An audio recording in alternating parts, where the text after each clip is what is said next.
programme vous est offert par Ilco Cash.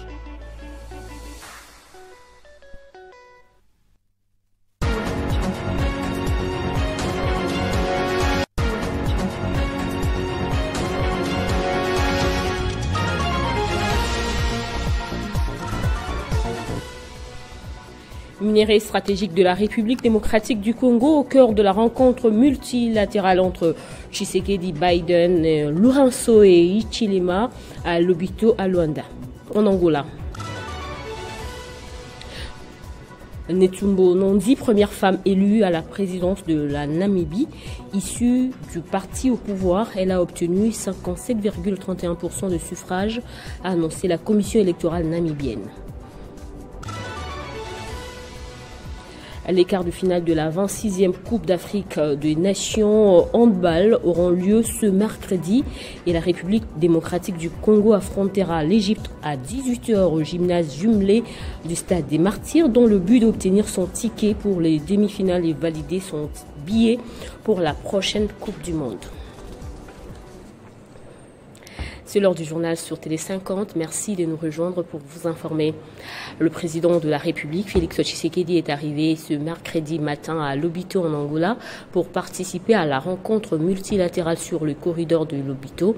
Après son arrivée au terminal du port de Lobito dans la province angolaise du Benguela, le président Tshisekedi est allé rejoindre ses homologues Joe Biden des États-Unis, Joao Lourenço de l'Angola, Hakainde Hichilema de la Zambie ainsi que le vice-président de la Tanzanie.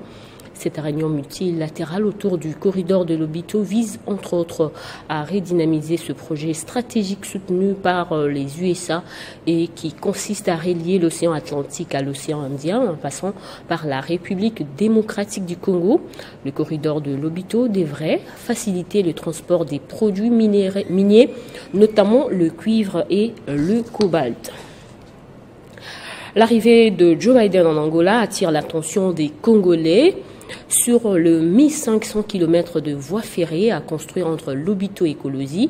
Les économistes pensent plutôt à l'économie de 20 à 30 ans à venir qui se décidera à partir de minerais stratégiques faciles à transporter dans cette zone. Jethro Muyombi, élu de Lubumbashi, salue une ouverture au développement. Les hostilités se poursuivent ce mercredi dans le Nord Kivu où des combats acharnés opposent les rebelles du M23 soutenus par le Rwanda aux forces armées de la République démocratique du Congo. Les affrontements se concentrent dans les villages de Outoué et Matembe situés à environ 60 km de Lubero centre. On écoute un élu de ce coin pour plus de précisions. Oui, nous sommes vraiment, nous ne comprenons plus comment les hostilités ont encore repris pendant que nous savons qu'on avait décrété sur le fait qu'on devait drainer sur le fait et les combats ont repris et la population a débandé. Vraiment, nous regrettons parce que maintenant, la situation que la population traversait commence à s'empirer de plus. Et vous savez, d'abord, il y a une situation qui est anormale. En fait, comme on a coupé la communication, on a difficile avoir des informations très fiables. Oui, tout à fait, parce que vous savez, pour ceux qui sont sur le milieu, quand les gens qui étaient à Kassai, quand les hostilités ont commencé, parce que les rebelles, ils venaient de passer Kassai, ils ont vers Matembe. Et quand donc les hostilités commencent, quand on arrête, on largue les bombes sur Kassai, la population ne peut plus aller là où il y a les hostilités, la population rentre vers Kirumba. J'ai dit bien pour ceux qui connaissent sur le milieu. Et ceux qui sont à Matembe craignaient que ceux qui viennent vers Kassai, donc les rebelles peuvent prolonger jusqu'à Kitumbero, ils sont en train de se déplacer de Kitumbero vers Butembo, et ainsi de suite. Ah donc c'est le débandade total. Les uns vont à l'est, les autres à l'ouest, au nord aussi, c'est ça le flou qui est là. Non, nos autorités, vraiment, parce que nous, les informations que nous avons, les FARDC, les Ouadalais sont en train de se comporter très bien, nous les encourageons derrière les pays. Mais alors, il manque quelques éléments, parce que vous savez, depuis très longtemps, ils avaient réclamé, surtout les Ouadalais, qui réclamaient la dotation. Apparemment, ils ne sont pas bien dotés, et des fois, ils ont accusé de munitions ou d'autres choses, alors ils ont un peu découragé. Donc, que le gouvernement fasse tout ce pour doter ces gens-là qui se donnent corps et âme pour libérer notre territoire. Et merci pour toutes les précisions, Monsieur Siwako Makouké. Je rappelle que vous êtes élu de Lubero territoire. Le territoire à l'autre mois, 9 personnes sont mortes dans une attaque attribuée aux rebelles Forces démocratiques alliées ADF. Parmi les victimes figurent 8 civils, dont 4 femmes ainsi qu'un militaire, confirment les autorités locales. Cette attaque intervient 2 jours après une autre perpétrée par les mêmes assaillants dans la localité de Totolito où ils ont tué au moins 14 civils. Tout porte à croire qu'il s'agit d'une résurgence d'une attaque après 2 mois d'accalmie. Dans le cadre de la lutte contre l'insécurité qui gangrène les grandes villes du pays, en particulier Kinshasa, le président de la République avait instruit au ministre d'État en charge de la justice de prendre des mesures fermes pour rétablir l'ordre et la sécurité. Devant la presse, le ministre de la Justice a affirmé à l'issue de la réunion avec une commission spéciale que la peine de mort sera exécutée contre ces malfrats. À partir de demain, la commission va lancer l'organisation des procès en flagrance contre tous les criminels. Tout celui qui sera attrapé sera arrêté, jugé, condamné.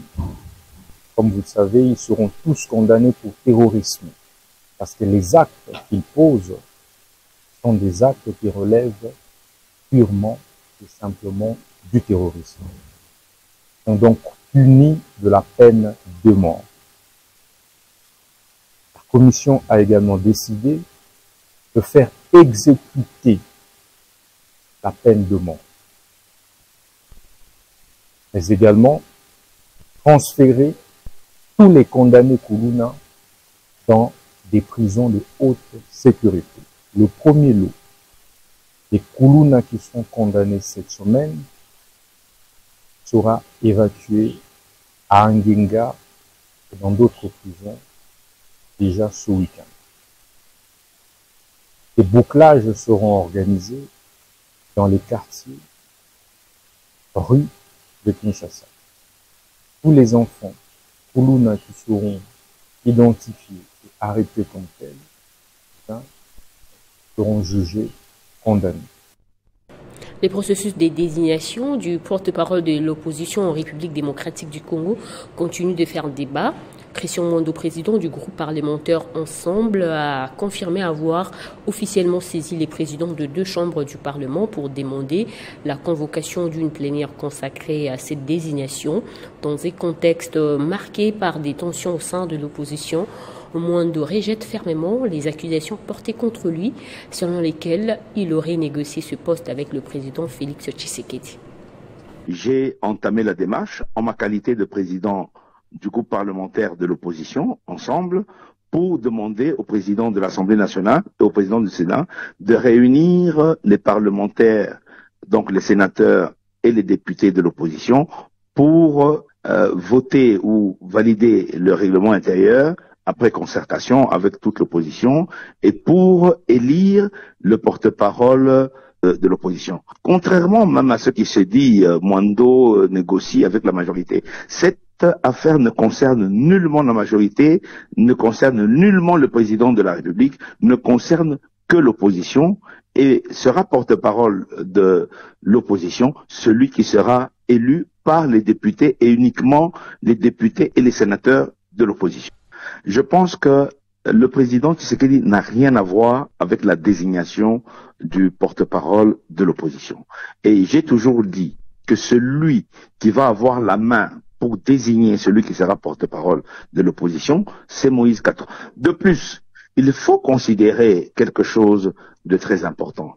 Christian Mondo, moi je suis un homme d'État. Moi j'ai démissionné par conviction 2 fois. En réalité, regardons bien les choses. Je n'ai pas fait cet acte sans concertation avec la direction de mon parti politique. J'ai consulté et le président Katumbi et le secrétaire général et toutes les autorités du parti. Après Lubumbashi, c'est au tour d'Uvira de s'opposer au projet de changement de la Constitution. Les partis politiques de l'opposition ont formé une coalition en vue de sauvegarder la loi fondamentale qui, d'après eux, est interprétée à tort et à travers. Parmi ce parti, il y a notamment le LGD de Matata Ponyo, l'Ensemble pour la République de Moïse Katumbi et les CID de Martin Fayulu. Les partis politiques de l'opposition, dont l'Ensemble pour la République, les LGD et SID de Martin Fayulu, Fédération d'Uvira, ont, sans embâche, dit non au projet politique de Félix Tshisekedi. Ici, ils se sont réunis dans le siège local d'Ensemble pour la République et ont lu publiquement leur déclaration. Nous, partis politiques d'opposition de la ville et territoire d'Uvira, réfractaires à ce projet maléfique, nous renier à notre peuple et parlant au nom de sa majorité silencieuse, déclarons avec la toute dernière énergie notre opposition radicale contre toute révision ou changement de la Constitution pour des raisons ci-après. 1. La Constitution de 2006 n'a jamais été l'œuvre des étrangers ni élaborée par des étrangers, comme le prétend le régime en place en vue des intérêts égoïstes. Après avoir rappelé l'historique de la Constitution, qui selon eux reste la meilleure qui soit, les partis politiques d'opposition ont appelé la population à la vigilance en vertu de l'article 64 de la loi fondamentale. Tous les Congolais ont le devoir de faire l'échec à tout individu ou groupe d'individus qui prend le pouvoir par la force ou qui l'exerce en violation des dispositions de la présente Constitution. Ces partis politiques estiment que l'actuelle Constitution reste valable et peut potentiellement transformer la RDC si elle est bien appliquée. Le regroupement politique AA Barcé a rendu sa décision suite aux nombreux actes d'indiscipline observés dans plusieurs partis politiques pendant et après les élections. Nous allons découvrir les partis qui sont définitivement exclus du regroupement et qui ne pourront plus se présenter au nom du regroupement dans cette déclaration. La Direction générale de recettes administratives, judiciaires, domaniales et de participation a réalisé une performance remarquable en novembre 2024 avec un taux d'exécution de 113%, surpassant ainsi les attentes initiales. Cette réussite est le fruit du leadership dynamique et rigoureux de son nouveau directeur général. Domanial et des participations des Gérades a réalisé une performance remarquable en novembre 2024 avec un taux d'exécution de 113%, surpassant ainsi les attentes initiales. Cette réussite est le fruit du leadership dynamique et rigoureux de son nouveau directeur général, Étienne Ochudilutula, dont la nomination stratégique par le président de la République sur proposition du ministre des Finances s'y révèle aujourd'hui pleinement judicieuse. L'assignation mensuelle pour novembre était fixée à plus de 367 milliards de francs congolais, mais les recettes réalisées ont atteint plus de 407 milliards de francs congolais, soit un taux d'exécution de 110,76%. La clôture provisoire du 30 novembre 2024 affichait un taux impressionnant de 415,343 milliards de francs congolais, équivalent à 113% de l'objectif initial. Lors de sa prise de fonction, Étienne Ochudilutula, directeur général de la DGRAD, avait clairement affirmé sa volonté de lutter fermement contre les antivaleurs, notamment la corruption et les détournements des deniers publics. Fidèle à ses engagements, il a instauré une discipline stricte au sein de la DGRAD, favorisant une mobilisation accrue des recettes. Cette approche intraitable a permis de restaurer la confiance dans l'administration et de maximiser les revenus de l'État. Les résultats enregistrés par la DGRAD sous ce nouveau leadership renforcent la capacité du gouvernement congolais à financer ses politiques publiques. Grâce à cette mobilisation efficace des recettes, les moyens nécessaires sont mis à disposition pour exécuter le plan d'action du gouvernement, répondant ainsi aux attentes citoyennes en matière de développement et de progrès. Le nouveau directeur général reste fermement engagé à maintenir cette dynamique en mettant en œuvre des réformes axées sur l'efficacité, la transparence et la bonne gouvernance. Cette Cette performance, au-delà des chiffres, reflète la capacité des institutions publiques congolaises à se transformer et à jouer pleinement leur rôle dans la construction d'un État moderne et performant. Avec des résultats tangibles, comme ceux de novembre, la DGRAD s'affirme comme un pilier essentiel dans la mobilisation des ressources intérieures de la RDC.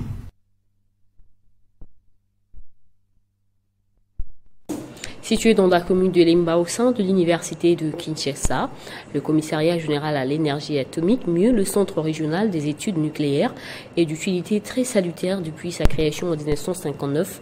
Cependant, force est de constater que cette structure de l'État placée sous tutelle du ministère de la Recherche scientifique et innovation technologique demeure très peu connue du grand public, même au sein de certains cercles des intellectuels, de la mission qui s'est assignée son directeur général, le professeur Steve Mwanza.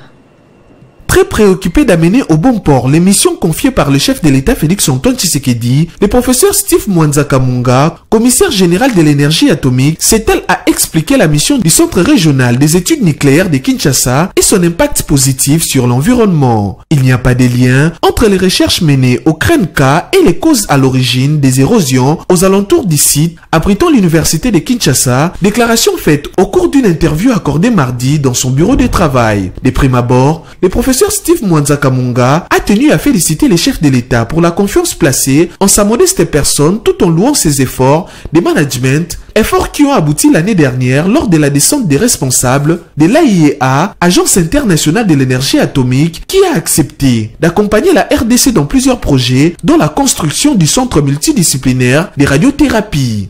En parallèle, on va construire aussi un bâtiment de radiopharmacie qui permettra de produire des radioisotopes spécifiques et puis la création également d'une école nationale supérieure de sciences et techniques nucléaires pour former les futurs techniciens et les futurs ingénieurs du secteur. Après une brève présentation du Centre régional des études nucléaires Krenka et ses objectifs spécifiques, le professeur Steve Mwanza a démontré l'importance du CGEA tout en éclairant l'opinion sur une ancienne rumeur qui a tenté de surgir, rumeur tendant à tenir pour responsable le centre de recherche dans la provocation des têtes d'érosion remarquées dans tous les quartiers environnants de l'université de Kinshasa. Le réacteur nucléaire est à l'arrêt. Donc je ne vois pas très bien par quel mécanisme il pourrait créer des érosions. Ça n'est pas exact de penser ça. Ce qui crée les érosions, ce sont des phénomènes physiques extérieurs, naturels, qui sont liés à la résistance des sols et souvent aux problèmes d'hydrologie. Par contre, il a démontré la mission et plusieurs autres projets en vue toujours de l'amélioration des conditions de vie de la population congolaise.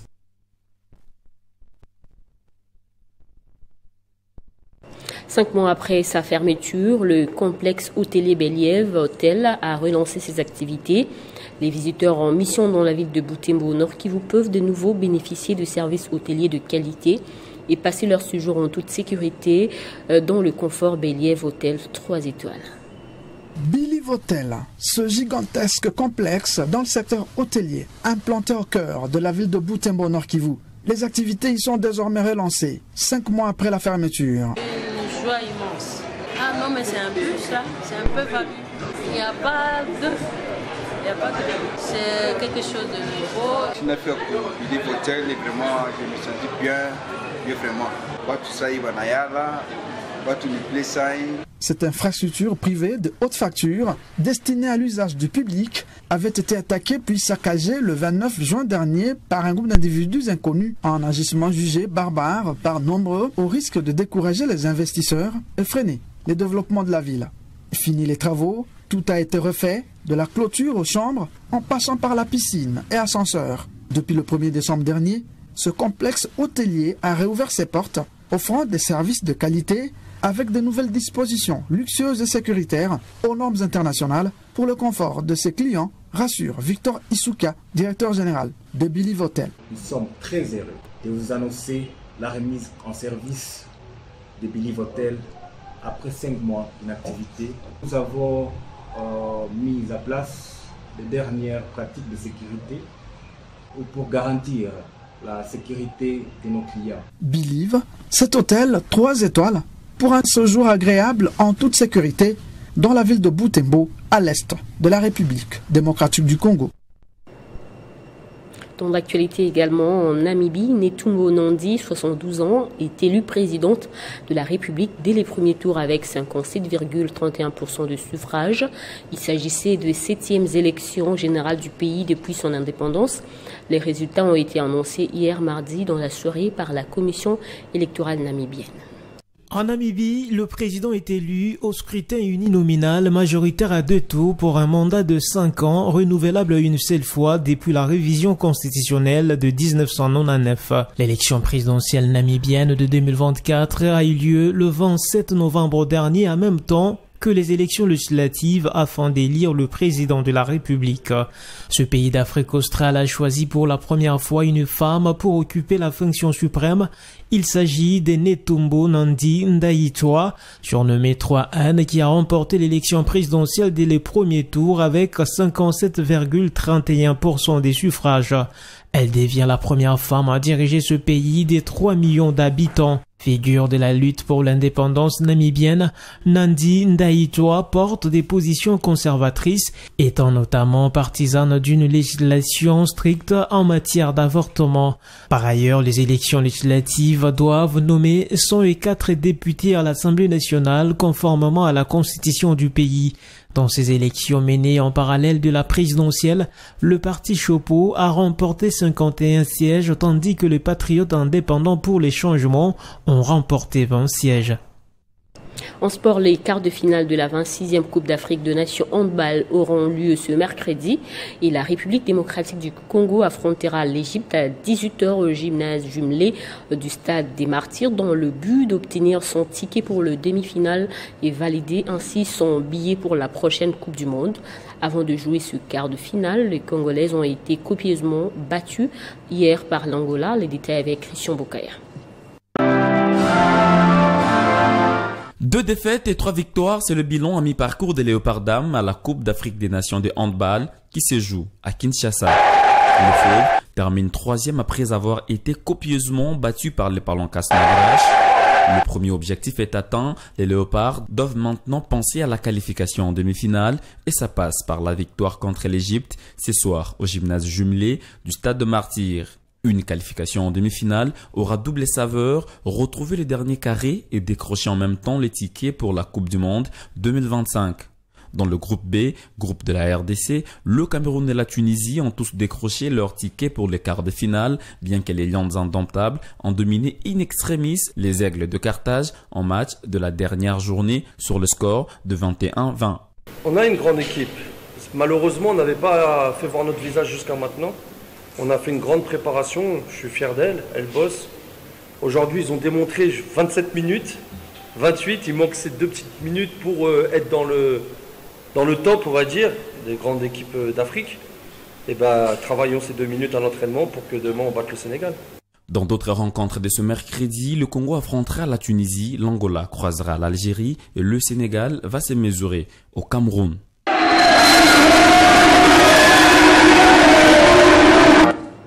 Décédé en novembre dernier à Bruxelles en Belgique des suites d'une maladie, l'inspecteur général, chef de service adjoint de l'inspection générale des finances, Victor Batubenga, a été élevé à titre posthume dans l'ordre national des héros nationaux Kabila Lumumba et aussi secrétaire général émérite de la fonction publique par le président de la République. L'annonce a été faite respectivement par l'inspecteur général des finances Jules Alinguete et par le ministre de la fonction publique Jean-Pierre Liaou ce mercredi lors d'une cérémonie d'hommage officielle organisée au Palais du Peuple. Place au rappel des titres. Minerais stratégique de la République démocratique du Congo au cœur de la rencontre multilatérale entre Tshisekedi Biden Lourenço et Hichilema à Lobito en Angola. Netumbo Nandi, première femme élue à la présidence de la Namibie. Issue du parti au pouvoir, elle a obtenu 57,31% de suffrages, a annoncé la commission électorale namibienne. Le quart de finale de la 26e Coupe d'Afrique de Nations handball auront lieu ce mercredi et la République démocratique du Congo affrontera l'Égypte à 18h au gymnase jumelé du Stade de Martyrs dans le but d'obtenir son ticket pour le demi-finale et valider ainsi son billet pour la prochaine Coupe du Monde. Dans un instant, on va prendre la revue de presse.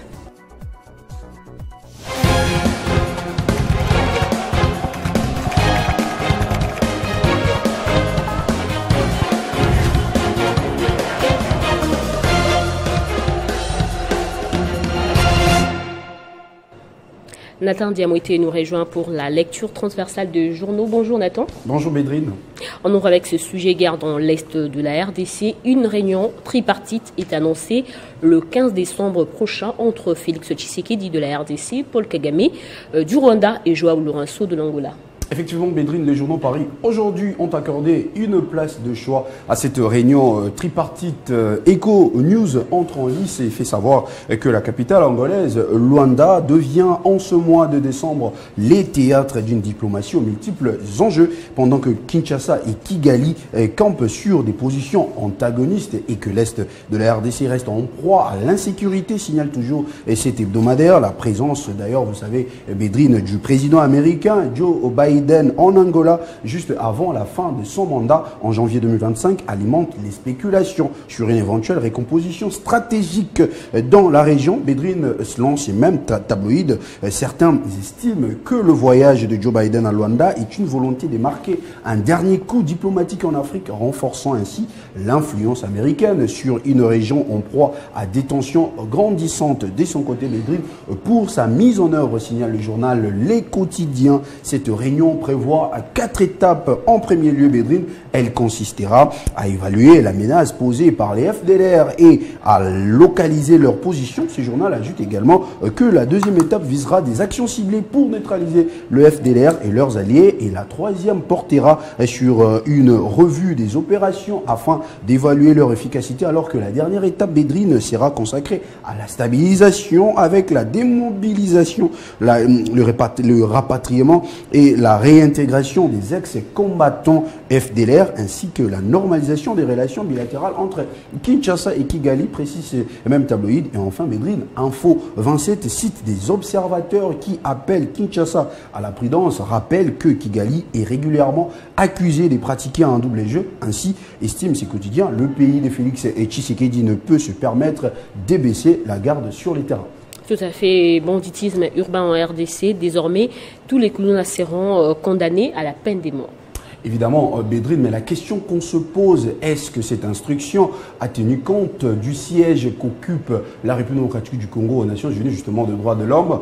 Info, et plutôt le média en ligne Wise.cd entre en lice et écrit, et sur sa une, RDC Moutamba, nous allons procéder à l'exécution de la peine de mort. Bédrine, ces médias en ligne informent que depuis la libération de plus de 1600 détenus à la prison centrale de Makala, le rythme n'est plus le même dans la capitale congolaise. Le taux du banditisme urbain a galopé d'un clin d'œil. Face à cette situation, le ministre de la Justice promet l'exécution de peines de mort aux malfaisants. Pour sa part, Radio Okapi, Bédrine, pour terminer justement ces tours d'horizon, rapporte qu'en exécution des instructions du président Félix Tshisekedi, le ministre Moutamba dit avoir mis en place une commission de lutte contre le banditisme urbain, et cette équipe composée de hauts magistrats civils et militaires ainsi que du commissariat provincial de la police a également décidé de faire exécuter la peine de mort et de transférer tous les condamnés Kuluna dans les prisons de haute sécurité dans Ngenga déjà ce week-end. Il faut déjà le noter, Bédrine. Il a par ailleurs aussi annoncé l'organisation des bouclages dans des quartiers et rues pour traquer ces bandits qui continuent de s'aimer la mort et la désolation dans la capitale ainsi que dans d'autres villes du pays. Merci Nathan Diamoté pour toutes ces précisions. C'est moi que vous remercie, Bédrine. Et c'est par ici que prend fin ce journal. Merci à vous tous de l'avoir suivi.